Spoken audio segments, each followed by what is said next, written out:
भंडारा जिले के मोहाड़ी तालुका स्थित पांड्राबोड़ी जिला परिषद स्कूल का निरीक्षण किया गया। इस दौरान स्कूल की शैक्षणिक और भौतिक सुविधाओं के साथ ही विद्यार्थियों को दिए जाने वाले पोषण आहार की भी जांच की गई। निरीक्षण के दौरान पोषण आहार में कई गंभीर अनियमितताएं सामने आई। फफूंद लगी सब्जियां और खराब आलू पाए गए। इसके अलावा भोजन में अदरक लहसुन का उचित इस्तेमाल नहीं किए जाने की भी बात सामने आई है। पोषण आहार की दर्ज की गई जानकारी और मौके पर मिली वास्तविक स्थिति में भी अंतर पाया गया। वहीं करीब 20 किलो पका हुआ भोजन बर्बाद पड़ा मिला। स्कूल में लगी 16 सुविधाएं भी बंद पाई गई।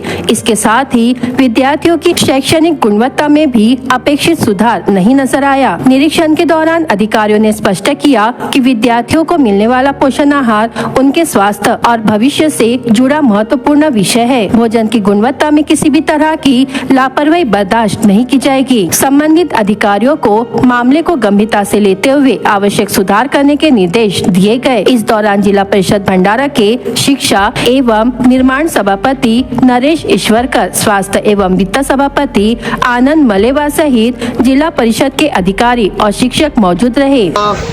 माध्यमिक शाळा पांढराबोडी आम्ही विजिट केली। हे सगळे छोटे छोटे मुलं आहेत तिथं आमचे आणि मध्यान्ह पोषण आहार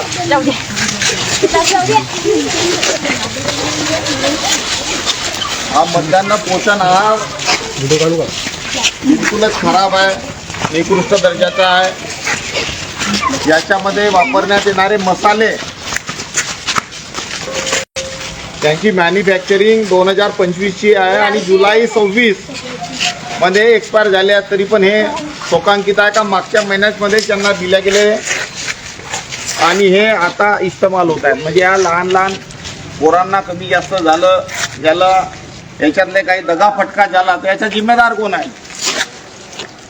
हे सरकार आहे का? माननीय फडणवीस साहेब, आम्हाला आपणास विनंती करतो, सेंटरलाइज तुम्ही सप्लाय करता इथं आणि या पोषण आहारामध्ये एवढी गडबड, मागच्या महिन्यामध्ये सप्लाय केलं ना, ऑलरेडी एक्सपायर्ड आहे ते मसाले। याच्या व्यतिरिक्त तांदळाची काही क्वालिटी नाही आहे। जे तुम्ही सप्लाय करता त्याची क्वालिटी बिलकुल खराब। तिथं आम्ही जेवण पाहिलं तर कोणी खाल्ले नाही, तिथं जेवण सगळं फेकण्यामध्ये गेलं। बनवणारीला विचारलं तर ते म्हणते का लसूण कांदा प्याज काहीच नाही त्याच्यामध्ये। मग असा निकृष्ट दर्जाचा पोषण हे लहान पोरं खातील का? आणि काय आपला भविष्य देशाच्या घडणार आहे? हे आपले पोरं म्हणजे देशाचे भविष्य, महाराष्ट्राचे भविष्य। सगळे जण स्वप्न पाहतात पोरं बारा शिकले तर सगळा देश उज्ज्वल होईल आणि यांच्या जीवनामध्ये एवढी तफावत असेल, एवढा निकृष्ट दर्जाचा असेल तर कारवाई कोण करेल? मग ते फूड इन्स्पेक्टर काय करणार? झोपले आहेत का की आपली सरकार झोपली आहे? आपणास विनंती करतो साहेब, तुम्ही झोपा नको, तुमच्या मित्रांना असं हे द्या नको तुम्ही टेंडर, एक्सपायरीचे टेंडर।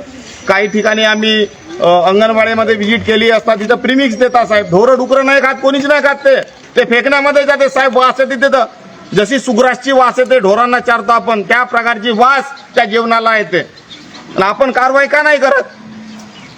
याच्या चर्चा हे होते का आपली सुद्धा काहीतरी साठगाठ आहे का? हा प्रश्नचिन्ह आमच्या मनामध्ये निर्माण होतोय।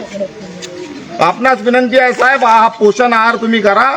कोरोनासारख्या बिमाऱ्या एकीकडे आमच्याकडे नाग नदीचा निकृष्ट दर्जाचा पाणी येते, त्या पाण्यामुळे पुष्कळ साऱ्या बिमाऱ्या, त्या गोसे डॅमच्या मार्फत हाच पाणी आता पैनगंगा नळगंगाला जोडणार आहात तुम्ही साहेब। किती जण बिमार होतील? इम्युनिटी नाही राहील तर काय होणार आहे?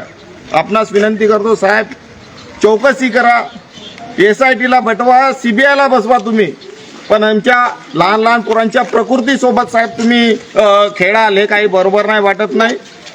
आपणास विनंती करतो की तुम्ही चौकशी करा आणि त्या कारवाई करा आणि या टेंडर याचा त्वरित रद्द करा साहेब, तुम्ही खतम करा याच्या।